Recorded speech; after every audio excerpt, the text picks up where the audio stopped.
Alors pour moi, la lecture biologique aussi, j'ai vraiment mis en place un protocole bien établi que j'expérimente tous les jours avec des centaines de patients. Et au départ, ce qui m'est venu, c'est la seule chose que j'ai pu amener dans les travaux de Hammer au départ, c'est de travailler directement de manière très subtile sur les cartes du cerveau, qui me permet alors de savoir exactement où il y a une fragilité de la personne, ou quelle émotion elle est en train de vivre, pour pouvoir après retrouver la première fois où il a vécu ce programme et mettre en évidence, refaire cette relation justement entre le psychisme et le corps du patient pour qu'il puisse changer son programme. Ça, c'est vraiment au départ ce que j'ai pu amener dans ces travaux. Ça vient de moi, c'est vraiment cette intuition que j'ai eue de travailler de manière subtile sur les cartes du cerveau. Et ça, c'est extraordinaire parce que alors parfois, on fait des relations, mais de cause à effet auxquelles on n'aurait jamais pensé. Ce n'est pas seulement ce qu'on peut voir dans le livre de décodage ou dans les livres de Hammer. On va faire toute une histoire, on va reconstituer toute l'histoire et toutes les émotions un peu du patient face à une situation. Et c'est pour ça que j'ai appelé ça lecture biologique, parce que finalement, j'ai eu tellement de patients qui m'ont dit « mais vous lisez en moi comme dans un livre ouvert ». Et ça nous permet vraiment d'aller au plus profond de l'âme de la personne, parce que quand on sait que les programmes ont été mis en place en dehors du champ de conscience, mais en travaillant grâce aux cartes du cerveau, on va directement dans l'inconscient du patient sans filtre. Et alors il y a des choses extraordinaires qui se passent, auxquelles on n'a jamais pensé. Et par la suite, dans mon observation clinique, puisque je suis vraiment comme ça dans une notion d'intelligence pratique, j'expérimente, je vois si ça marche ou si ça ne marche pas, mais en travaillant avec ces cartes du cerveau, à un moment donné, le corps du patient me disait que j'avais encore quelque chose à faire, pourtant les cartes du cerveau ne montraient plus rien du tout. Et c'est là qu'il m'est venu que le docteur Hammer n'avait jamais nié la toxine. Et donc je suis re-rentré dans mes anciennes informations que j'avais déjà vues en microkiné ou dans d'autres, ou en ostéopathie, où on sait que la toxine existe. Et la toxine peut à ce moment-là perturber certaines zones du corps. Et ce qui est extraordinaire alors, c'est qu'on pourra demander au corps, est-ce qu'il y a une toxine qui peut perturber la personne? Et s'il y a une toxine qui perturbe la personne, grâce aux cartes du cerveau, on va savoir exactement où elle va perturber la personne. Et on pourra même en relier alors la toxine avec l'émotion auquel elle pourrait appartenir.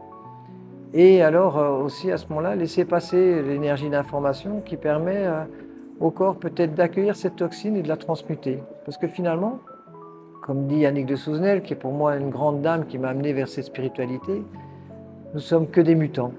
Et en permanence, on mute.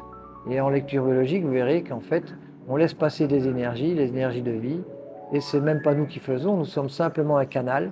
Et ce canal va laisser passer ces énergies et permettre au cerveau du patient de pouvoir fermer des programmes et avancer dans leur vie. Donc j'ai pu voir que des toxines pouvaient être perturbatrices. J'ai aussi à ce moment-là commencé à travailler aussi sur des cicatrices. Parce qu'à un moment donné, le corps me montrait que je pouvais travailler sur une cicatrice. Et au tout départ, il y a les cicatrices que l'on connaît, les cicatrices d'opérations chirurgicales, les cicatrices de morsures, de blessures.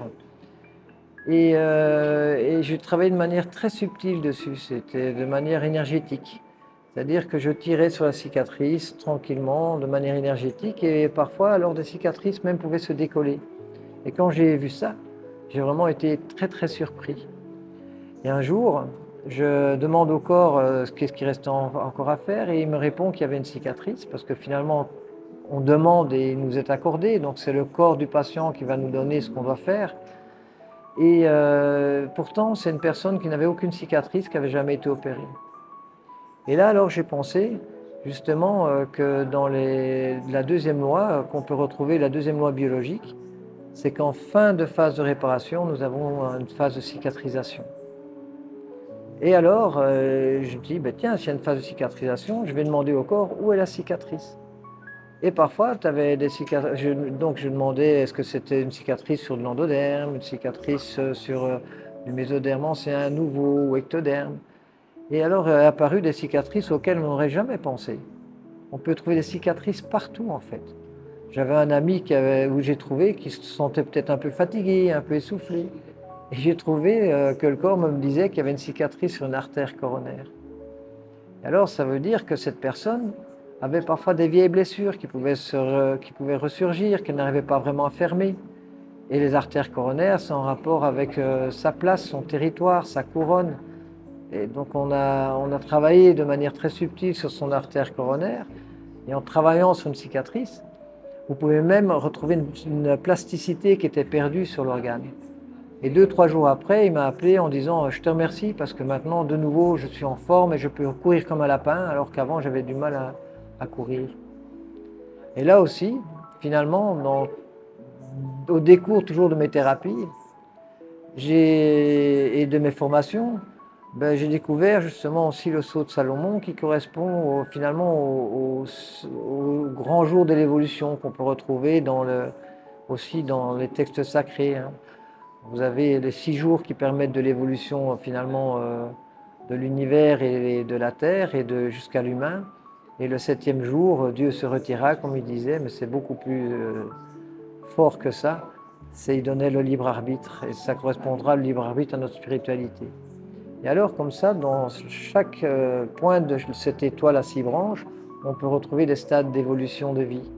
On va retrouver l'astral, le minéral, le mycobactérioviral, le végétal, l'animal, le mental et spirituel. Ça, j'ai découvert ça en faisant une formation avec le docteur Edouard Van Bogard. Et ça m'est venu tout de suite alors que je pouvais travailler avec ça en même temps et de voir les corrélations que je pouvais trouver avec les cartes du cerveau. Et alors là, il y a aussi des choses surprenantes qui peuvent se passer. On peut très bien avoir une fragilité justement sur ces microbiotes ou ces micro-organismes et qui, en refaisant passer une énergie en rapport avec ça, peut libérer un organe qui est peut-être parfois en infection régulière ou ce genre de choses. Enfin, il y a tellement de choses que j'ai pu mettre en place là-dessus qui nous ouvrent, ça nous ouvre sur un champ des possibles extraordinaires auquel on n'aurait peut-être jamais pensé avant.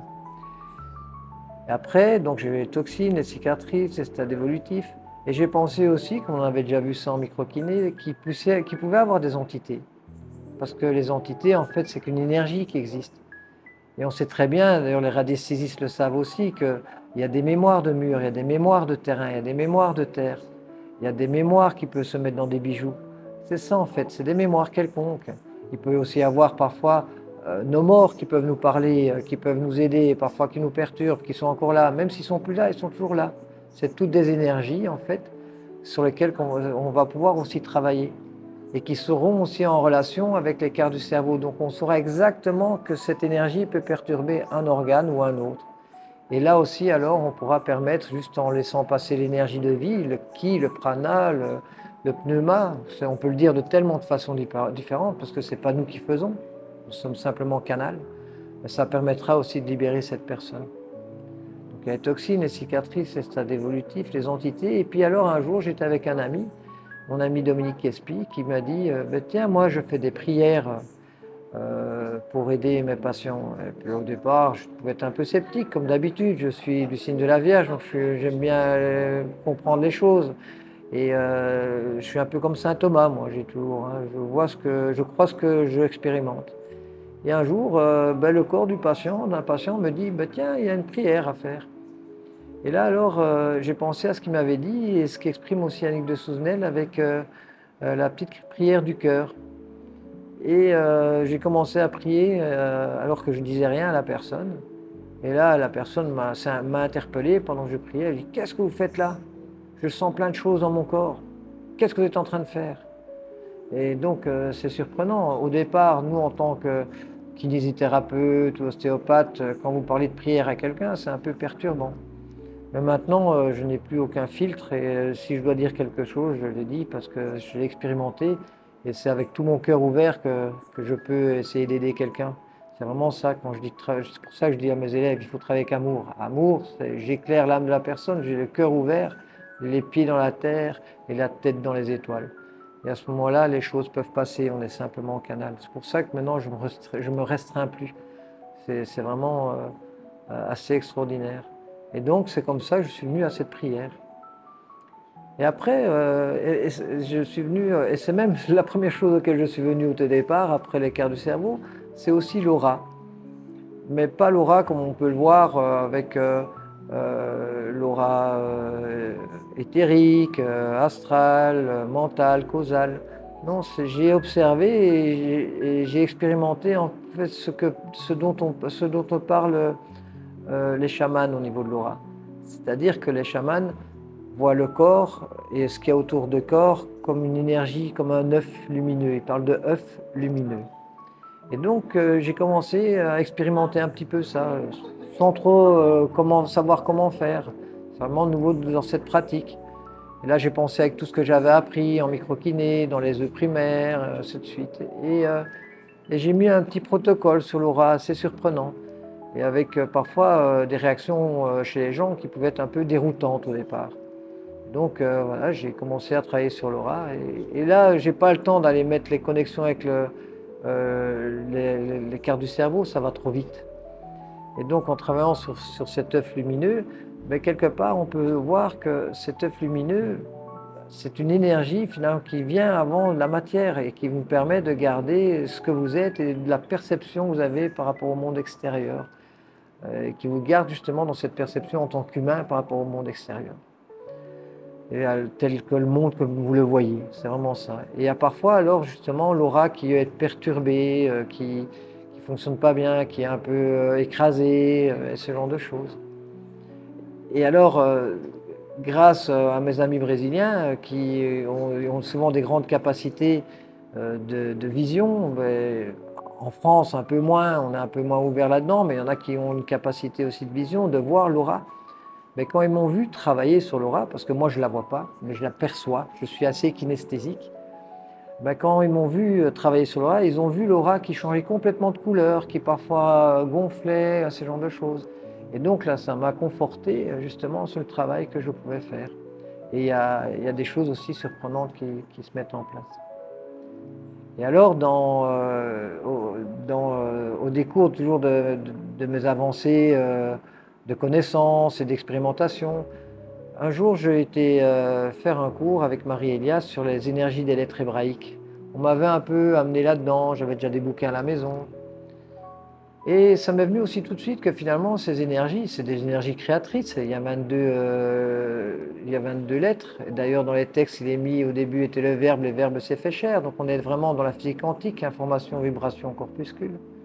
Donc, ces énergies créatrices, ben, elles sont 22 lettres et on a 22 chromosomes et plus un pour si on est XX ou XY, si on est homme ou femme. Et alors je me suis dit, bah, tiens, finalement, il suffirait que je demande au corps s'il a besoin d'une cette énergie créatrice ou pas pour l'aider. Et il m'a répondu. Et alors, cette énergie créatrice, alors je me dis, bah, tiens, est-ce que cette énergie créatrice, je pourrais savoir exactement quel organe elle va aider. Et alors évidemment, j'ai réussi, enfin j'ai pensé à remettre ça en connexion avec les cartes du cerveau. Et là aussi, c'était assez surprenant. Vraiment les réactions de la personne. On retrouvera aussi des élèves qui ont vu se former l'énergie de la lettre à côté de moi alors qu'ils ne connaissaient pas la lettre. Ils m'ont demandé c'est quoi la forme qui s'est mise à côté de toi quand tu as appelé la lettre, parce que je l'appelle la lettre, je la nomme. Et alors quand j'avais appelé une lettre, ben, j'ai montré est-ce que c'est ça que tu as vu, et c'était oui, c'était cette lettre-là qui s'était formée tout près de cette personne. Et donc c'est comme ça que ça aussi, ça m'a conforté, parce que sinon j'aurais jamais cru que ça puisse tellement aider. Et donc tout ça, j'ai expérimenté et maintenant j'ai vraiment un protocole hyper établi pour chaque personne qui vienne pour n'importe quoi, que ça vienne pour un cancer, qui vienne pour une problématique de d'entorse de cheville, de douleur de règles, qui viennent pour essayer de libérer des chimiothérapies parce que c'est dur pour eux, qui viennent parce qu'il y a des douleurs de tête, parce qu'il y a un enfant qui n'arrive pas à se concentrer. Il y a tellement de possibilités. Mais j'ai mon protocole et je pars du premier, des cartes du cerveau, puis je teste les toxines, les cicatrices, les stades évolutifs, les entités, les prières. Et puis je vois ce que le corps me donne. Et une fois que le corps ne me donne plus rien, ben pour moi, j'ai fini. Et je ne sais pas si la personne va aller mieux, mais j'ai fini mon travail. Et parfois, la personne va aller mieux, parfois, elle va peut-être pas aller mieux, mais au moins, j'ai fait mon travail. J'ai peut-être mis une petite semence qui est peut-être encore sèche maintenant, mais qui pourra peut-être être mouillée par une autre technique ou par une évolution de la personne, on ne sait jamais. Et alors, une fois que j'ai fini mon travail, Je dis toujours, on laisse passer 3 à 4 mois. Parce qu'en général, ce qui nous touche profondément, c'est souvent la famille, c'est les liens de sang. Et en fait, quand on est touché sur les liens de sang, ça va souvent évidemment impacter nos éléments figurés du sang. Et la durée de vie de l'élément figuré du sang qui est le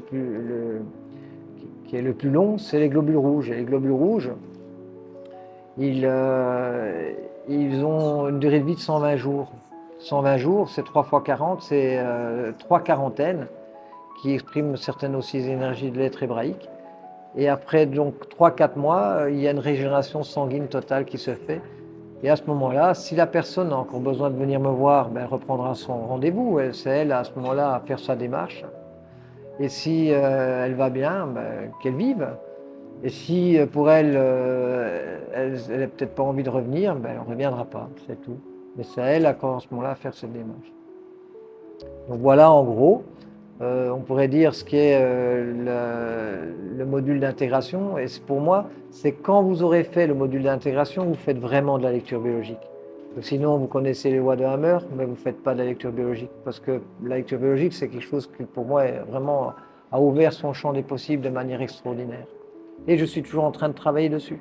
J'ai encore plein d'informations qui me sont en train de venir. Et en testant avec le patient, il y a parfois des choses surprenantes. Mais je ne pourrais pas vous en parler maintenant parce que j'attends encore de bien établir quelque chose là-dessus. Mais je ne peux pas trop vous en parler. Voilà, mais c'est extraordinaire. Et tous les jours, je suis ébahi dans ce travail. Tous les jours, même à chaque patient, c'est une énergie différente. Même pour une même pathologie, c'est toujours différent. Voilà, c'est ce que je pourrais vous dire sur ce monde de l'intégration, vraiment qui pour moi est la lecture biologique. Et si ça vous intéresse, bien sûr, n'hésitez pas. Contactez mon ami Christian avec Synapse et vous aurez toutes les informations qu'il faut pour vous inscrire. Merci à vous.